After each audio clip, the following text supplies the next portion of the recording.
G'day YouTube. What I'm gonna show y'all today is how I go and get this stove propelled to be lit. So basically what we're gonna do is clean out this stove pipe here, which is not hard to do. We're gonna clean out the inside as well. This will only take about 2-3 minutes. So let's get started. Gotta put my gloves on because this is going to be dirty, because there's a lot of creosote and ash and who knows what else. First thing that I like to do is go and clean this out. Move y'all up a little bit.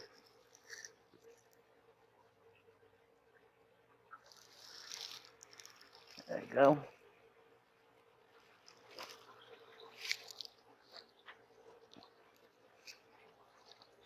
Now this cleaning brush doesn't go the full length of this pipe, so I'm going to have to break it apart here. This can be hard to do sometimes, but it's been easy to get it apart here lately. There's the upper portion. That's the full length of one of these stovepipes. It'll actually fit down inside of the stove here.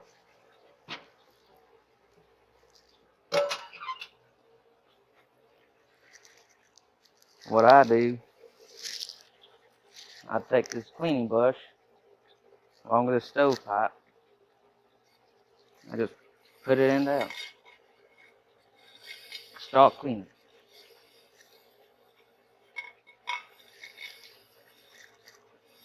Now it is better if you do this slowly.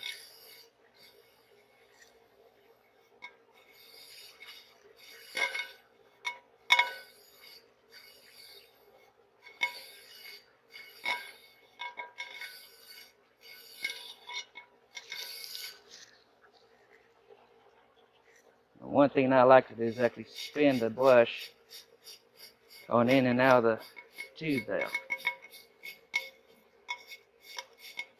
It helps knocks off anything else that's still in there. Now I have to do this every day, because if I don't, there will be a very bad creosote buildup up near the top, and that just causes all kinds of problems.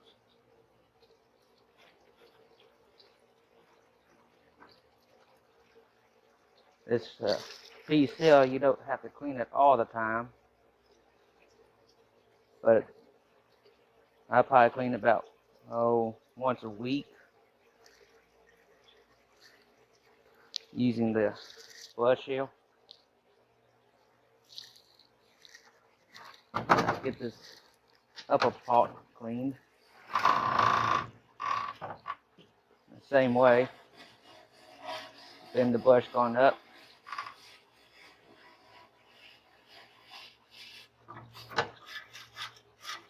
Clean off the bottom of that sparky vessel. And the brush down, spinning it.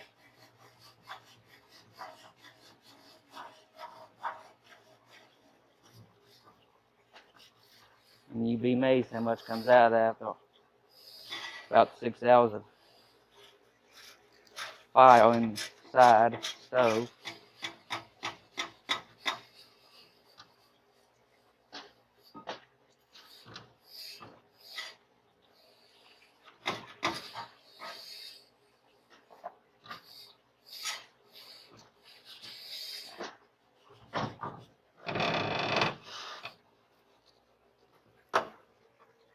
And that's pretty much clean. Let's put this back on. Now if you look here, that discoloration, that is actually creosote that came down the side of that pipe and has been burned off. Now, one problem about these, the bell end of the chimney pipe here is pointing down. It should be pointing up. That's why it did that. And it goes back together about as easy as it came apart. Sometimes.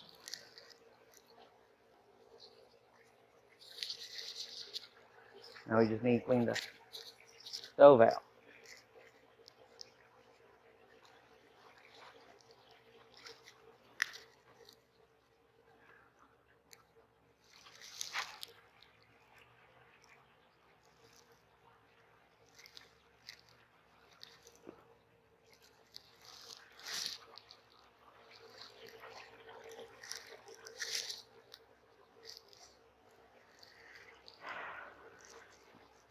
Now you don't need gloves for this, but I do suggest it.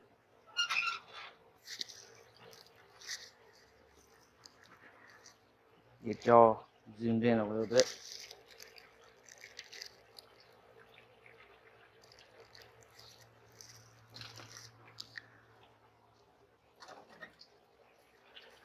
Now that's where these tools come in.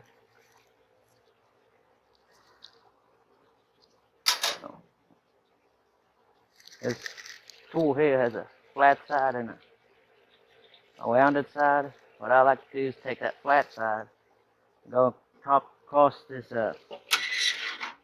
top of this plate here, and pull everything to the front.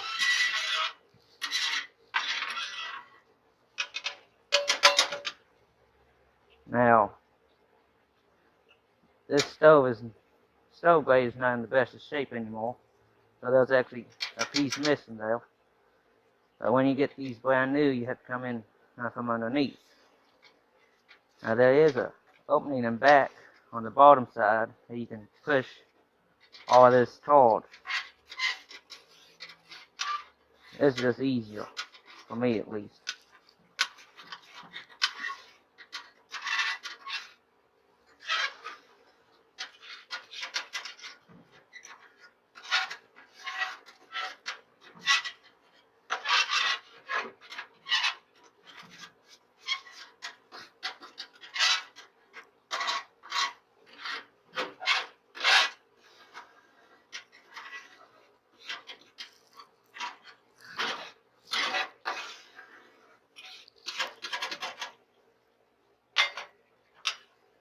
Take the file purple here and get it, well, you can't get it with the other tool.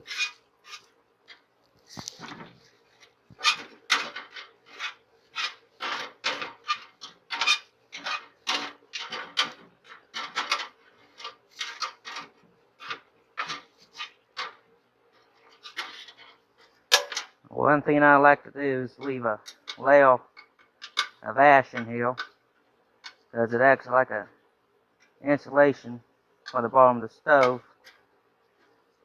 Because the high heat can actually damage the stove. I'll put those back up. Let's see if I can show you what about 2 years of heating looks like here.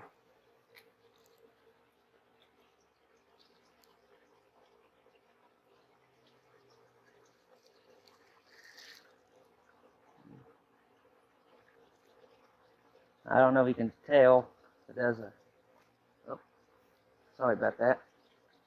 There's a nice sized hole way back in here, where this plate has been damaged from all the heat.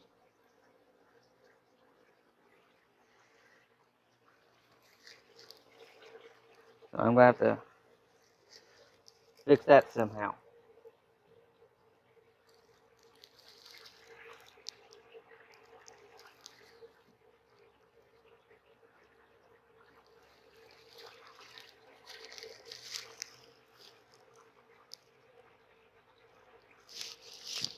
Now, one thing I like to do is get these fire starters for fireplaces. Now these you put in the fireplace hole, and you take a match or a light on, light the packaging up, and that gets you going. But to save a little bit of money, even though I do have a whole box of these, I will actually take these out of the packaging here.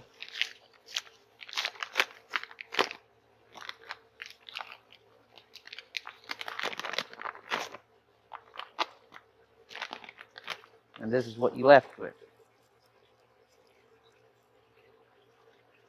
And you can see that glue right there probably.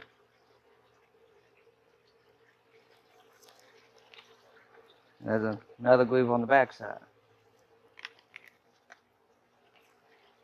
So what I'm going to do, take a hatchet and kind of break this in half lengthwise.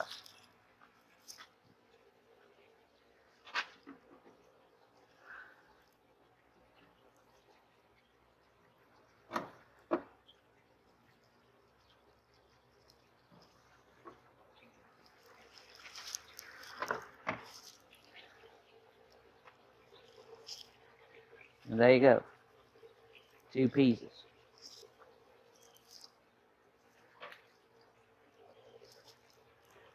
Now you don't have to do all this, but for this size of stove, it's a little bit better. So you don't have to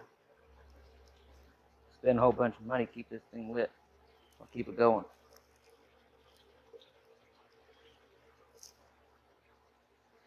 And what you do is you break off a small chunk, about that size. That's probably about an inch by an inch. Doesn't matter what size it is.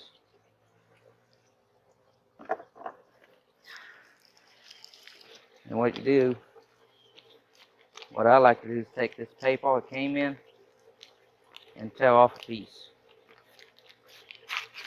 Now you can get a tail started on this is actually easy, but this stuff's actually pretty tough, as you can tell here.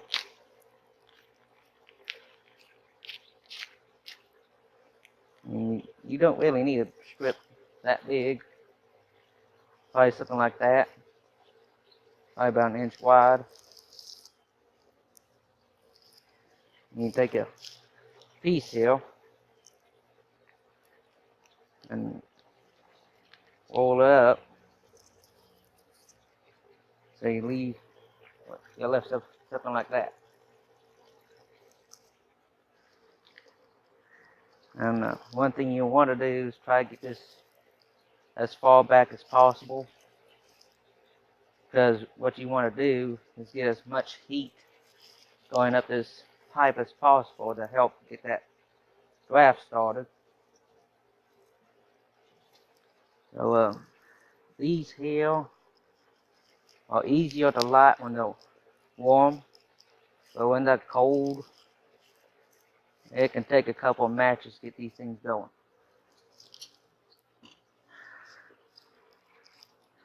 Some days I've had trouble getting this thing lit. I've actually went and got a blowtorch and lit it that way. When all else fails, just get a torch. Get them match lit here. And light it up.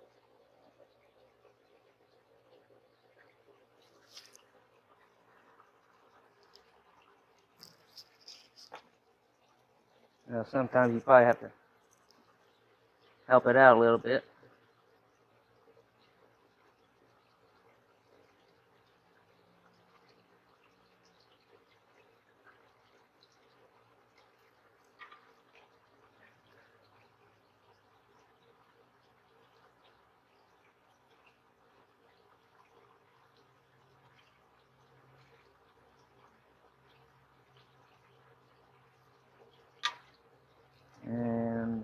I think that might got them.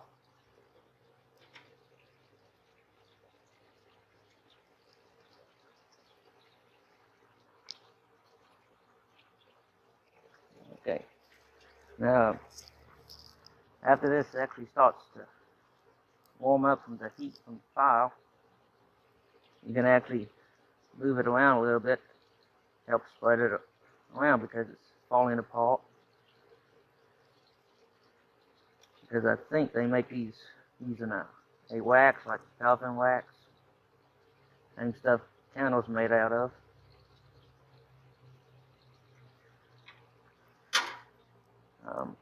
And probably later on I'll show you how to make one at home.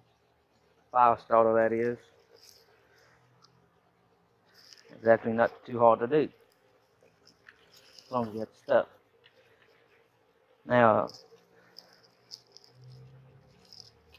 one thing you can use for kindling is actually just sticks or pieces of wood that's been cut up.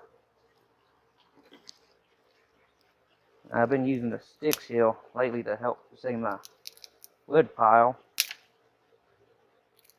I'll just break these up and put them on top of the fire starter there. Now this does have smoke come out of the front on it, which is normal for me to have happen. And it's no big deal for me because this is in the greenhouse. I just can open up the door.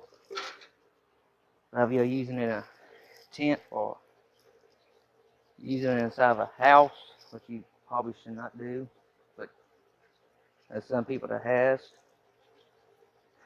that could be a bit of a problem. And that's another problem with not cleaning the stove pipe out on a normal basis. That could cause the smoke come out through the front.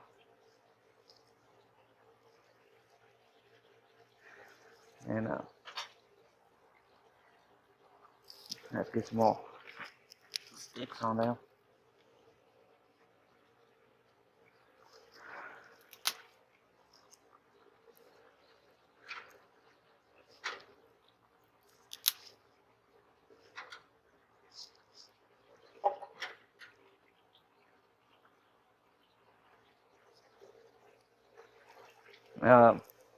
One thing you should remember, that old saying, where there's smoke there's fire, is not always true. Because if you can get this stove hot enough, you will not have any smoke coming out of the top. And that's actually what you want. I don't know if it's true or not, but one way to figure out the temperature of the stove is to determine if there's smoke coming out. If there's no smoke, you're above about 350 degrees.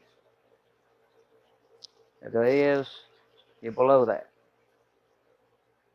Now,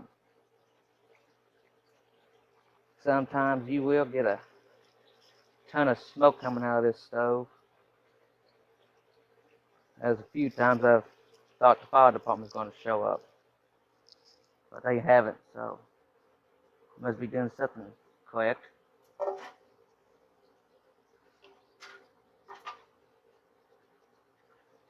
And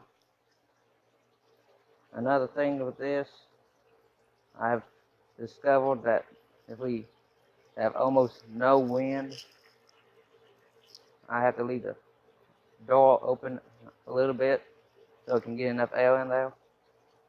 And I also have the wood up near the front so you can get as much air as possible. I know last year we had a storm come through and it brought somewhere in the neighborhood of 50 to 80 mile-an-hour winds. And that wind was going to cross the top of the stove pipe, and it was actually sucking embers out of the stove and sent them about 20 feet to the south of here. One way I took care of keeping that from happening is I came back in here and closed up every single vent. There was so much suction because that wind that it didn't matter. I had to every single vent closed and as close as possible can. That actually stayed lit. And I know a lot of times you're supposed not to close up these vents when you have it lit. But I didn't have to worry about it that night.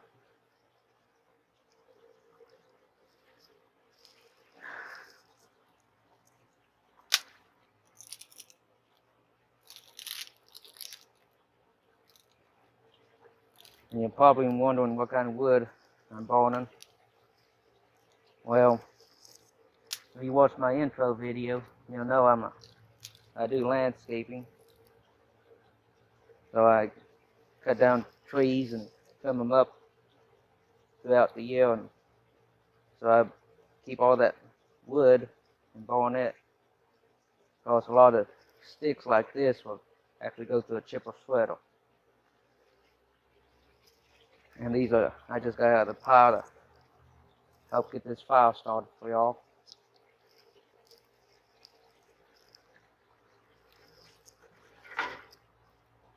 And I believe this particular wood here is actually pecan, because I normally put the small stuff in my wood pile, and any of the larger stuff ends up in a pile by themselves, because I do use them in the smoke brisket or pork.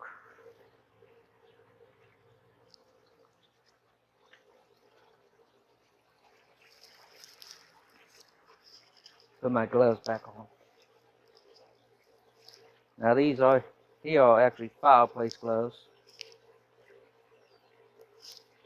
As you can tell, the bottom portion of them is something like a welder's glove, and the top part is probably fake leather with a little bit of insulation. And I don't know if you can find these anymore. I've had them for several years. But you can use welding gloves for this as well.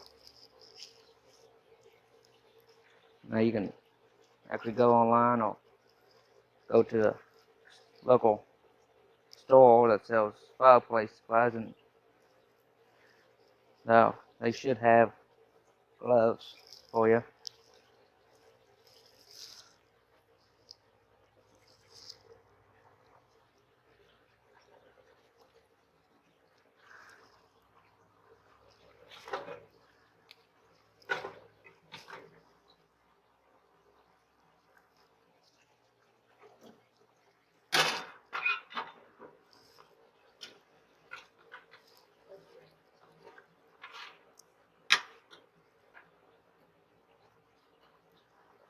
Now to help this fire along a little bit, you can actually move some of the pieces around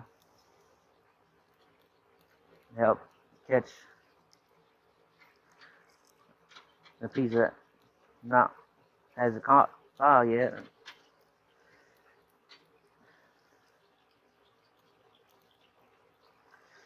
I don't know if you can see that, but there is smoke coming out of the front, but that's actually normal when the door is open all the way. But I'm in a greenhouse, so it doesn't matter. I have this door opened up right now.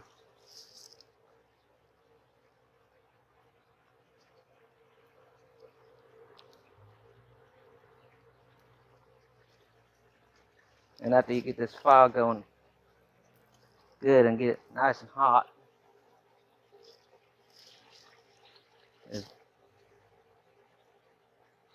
go ahead and start throwing the larger pieces on.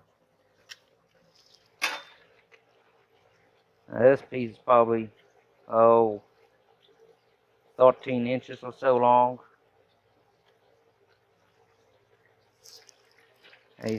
As you can tell, it's a good sized piece for this stove.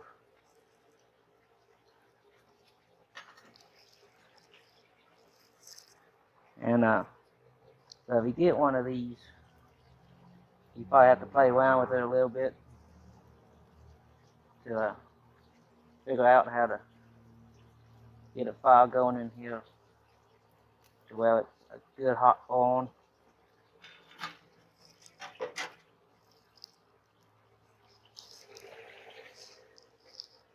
Now, since I have this going for several hours, a lot of times I come out here and there's nothing but coals, hot coals on the bottom. There's no fire. And that normally after about an hour and 20 minutes it's gone. And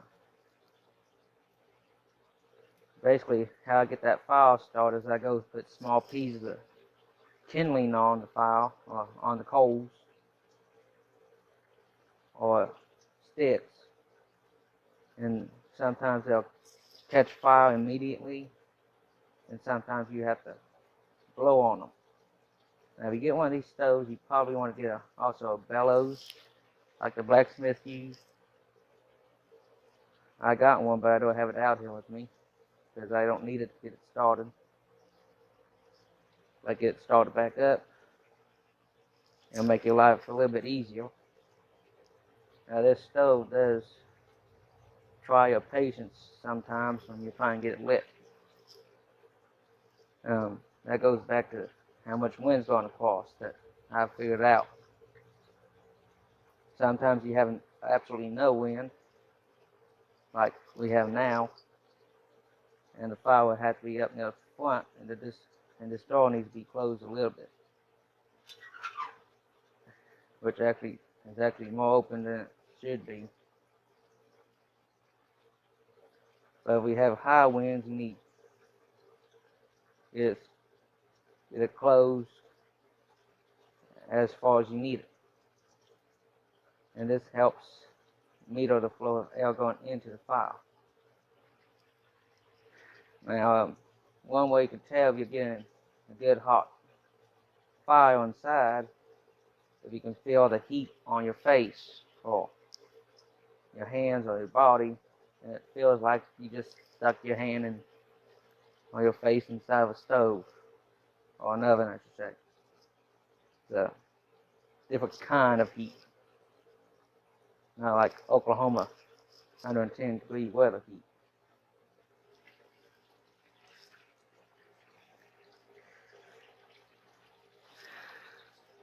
And if I was you, I would get these gloves, because I will not do this without them.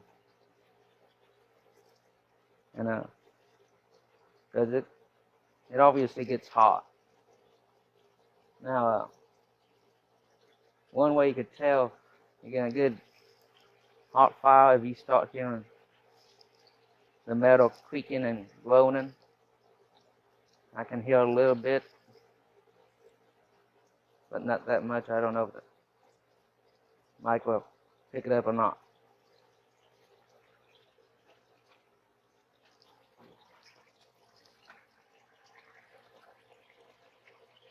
Let's see here. I don't see any smoke coming out of the top. I do see heat waves, though, but no smoke. And on top of this greenhouse is a clear plastic polycarbonate panel. I actually just put this panel on about 4 or 5 months ago, and it does a pretty good job. It's easy to put in. There's a couple different ways that I figured out to cut it, and eventually I'm going to put it on the walls of the greenhouse, because it is a bit on the pricey side. Because just to do this greenhouse, it was about $250 for me, and it's about 15 feet long and 6 feet wide.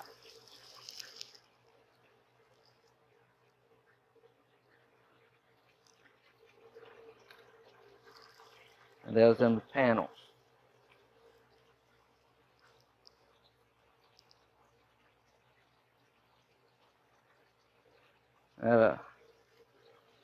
I bought everything for these, including a plastic strip that fits into the grooves. You can see it right there. And you're supposed to get self-tapping screws for this, which I did. And that has a little grommet on the just underneath the head. That'll keep them waterproof. And these panels are about 8 feet long and about 26 inches wide, I think. But yeah, about the same size as those galvanized corrugated sheet metal pieces you normally see on outbuildings and barns on a farm somewhere.